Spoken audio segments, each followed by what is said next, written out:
The nonprofit Feeding America says inflation, supply chain issues, declining federal aid, and more people needing help are all causing a hidden crisis to bubble over. All of these problems are trickling down to thousands of families here in Central Texas who are struggling to put food on the table. So what's going on and how do we fix it? CBS Austin's Allison Miller reports. There's a lot of people in need in town and they're not getting what they need.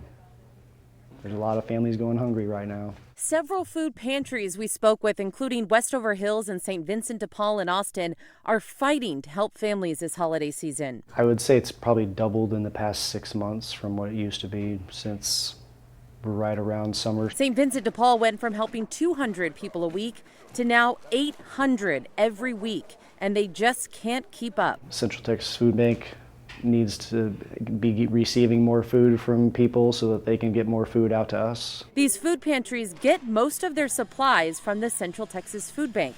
So we took the pantry's concerns to the food bank's CEO, Siri Vatsky. You know, a lot of the government funding and support programs that we saw during the height of the pandemic have sunset, but the need is still on the rise.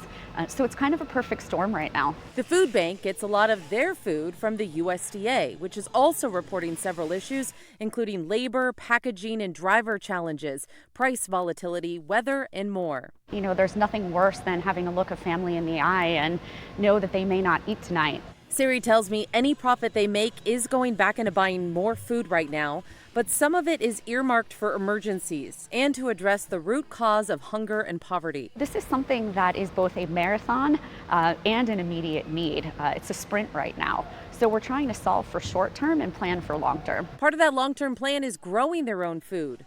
But until then, Sari says it's a group effort to fix the current food crisis. So with our network of sister food banks around the country, with Department of Agriculture, with the private sector, we're all working collectively to try and figure out this problem.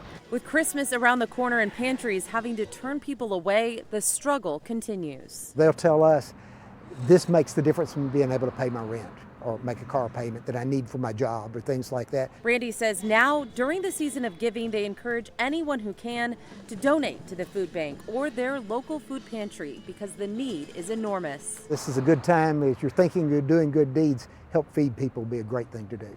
Texas food banks are expecting more products from the USDA in the spring. And Feeding Texas is also working on a $20 million surplus ad grant to increase funding to food banks.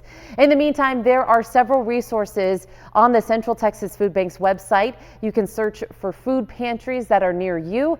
Find the links in this story by searching Food Crisis on CBSAustin.com. I'm Allison Miller with CBS Austin News.